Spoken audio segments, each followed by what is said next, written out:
Morning, Central Indiana. Thanks for waking up with us here, and happy Valentine's Day on your Friday. A little Bob Marley to get you going this morning. Is This Love is the name of that song, and I think that you will be thinking about that later this evening when you see all that snow coming down. You're like, who asked for this? Yes. No, it's going to be romantic. There we go. We'll call it that, nice and scenic. But at least if you're a lover of the sunshine, now the cold is going to stick around for us, though, for a little bit. I'll tell you, we've got something for everybody today because we do have sunshine. It will get to the mid-30s later today. We've also got snow if you like the wintry feel on this Valentine's Day. My goodness, it's cold outside right now. I got to tell you, you can't sugarcoat this one. It is 12 in Indy, but how about this?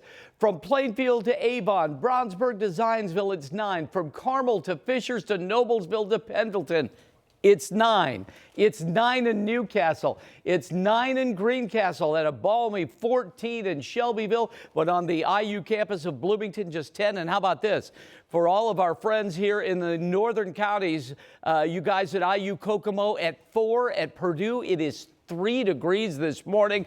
This big ridge of high pressure is going to keep us clear today. A lot of sunshine. On the backside of this high, we'll see a warm front eventually start to move in from the west, and that's going to draw some moisture in here. First as snow, and then as rain. Now today's high 35. Later today, we've got the prelims for the IHSAA Girls Swimming and Diving Championships at the natatorium, and this is what's going to happen tomorrow. Tomorrow we'll have not snow, but rain, and temperatures will warm up to the 40s. Enjoy that because, my goodness, that is going to change. I'll have much more in our 7-day outlook coming up in just a few minutes. But right now, let's take a look at traffic. And is it still so far so good this morning, man? Yes, so far. I was just checking on there's still kind of this icon forming up in Brownsburg. Stalled vehicle there on I-74. So far, it looks like traffic is able to kind of get through this just okay. Now we're going to take you to the east side of the city. This is at Post Road. You're looking at I-70 West. Traffic moving into Indianapolis just fine. Eastbound also headed out to Greenfield okay. A live look outside in Wayne County. Good morning in Richmond. This is at US 27, also Chester Boulevard.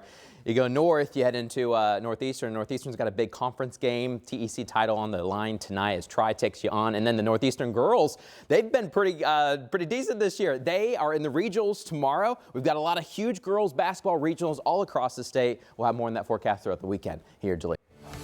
All right, Matt, thank you. Well, this morning, those chilling details of an alleged planned school shooting at Mooresville High School. A shooting was planned for today, 7 years after the Parkland High School shooting in Florida, where 17 people were killed and more than a dozen hurt. Now back here in Indiana, an 18-year-old is being held in police custody without bond, facing several charges.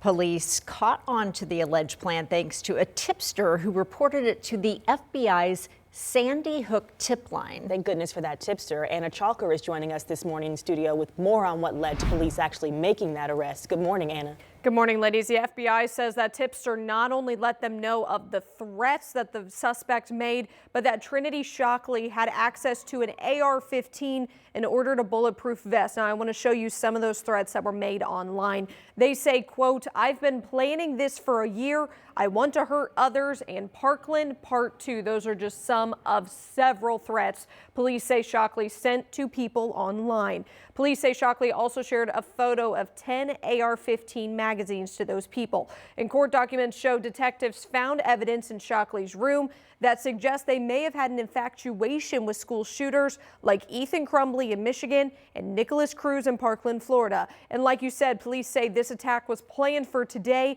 and it would have been on the 7th anniversary of the Parkland school shooting that killed 17. And when Shockley was interviewed by detectives, they say that they were joking about this and would, quote, never do that and do not have access to a gun. 13 News spoke to a parent of a Mooresville student, and they say they are grateful the FBI and local law enforcement acted quickly before anything could happen. You know, truly thankful to the person that had the courage to say, you know, whether she intended to carry it out or not, they weren't willing to take that risk, and I'm very, very thankful for them doing so. Shockley has been charged with conspiracy to commit murder, intimidation, and threat to commit terrorism and is now in the Morgan County Jail on no bond. And Ladies 13 News previously reported on the suspect after they were allegedly hit by a drunk driver back in 2022. And we'll have more at 6:30 about just the confessions this student made to school counselors over the years that really have raised some red flags over the last couple of days. Yeah, and glad that those red flags actually prompted somebody to take action. Exactly. So, thank you, Anna. Well, this morning we're asking police for more information about what led to a shooting on Indy's far west side. It happened just before 9 last night on Timberwood Drive near 10th and Raceway. When officers arrived, they found an 18-year-old man shot at the scene. First responders got him to the hospital, and we know he was in okay condition, expected to survive. No word yet on any suspects or arrests. Well, we are also working this morning to find out what led to a deadly crash involving a person on a bike. This was yesterday morning on Indy's south side near East Raymond and Shelby Streets. Officers say that that's where they found that man in the street with traumatic injuries. The driver of the car, who police say hit the man, did stay at the scene, and they're cooperating with the investigation. Well, now to an update about a story we've been closely following for you. Indiana lawmakers are now launching an investigation into all those troubles at the U.S. Postal Service hub here in Indianapolis. Maybe you're still waiting on a package. So we've reported multiple times about complaints of lost or even delayed packages. Now, every member of Indiana's congressional delegation has signed a letter written by Representative Jefferson Shreve to the U.S. Postmaster General. It's demanding an explanation about the causes of these delays and the steps the Postal Service is taking to address them. You can read that full letter right now on WTHR.com.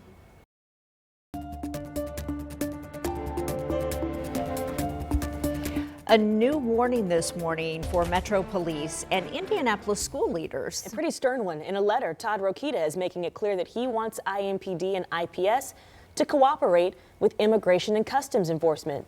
According to the Attorney General, law enforcement is required to offer help to the fullest extent of the federal law that it allows. IMPD has said that they are prioritizing reducing crime and violence and that they do work with federal partners every day. But according to the department, officers have not been asked to do any sweeps and that they don't intend to. Well, Rokita says that if they don't cooperate, they could face legal action. If there's an apprehension made, if there's a stop made, and in that situation, it's found out that this person is an illegal alien, and ICE has asked, if that's the case, I'm not sure, but if ICE has asked for that kind of cooperation to say, let us know if you pick up someone who is an illegal alien, then local law enforcement has to tell them. Now, as for IPS, Rokita says district leaders would allow ICE on school grounds to do search and seizures, and that doesn't require a warrant under the Fourth Amendment.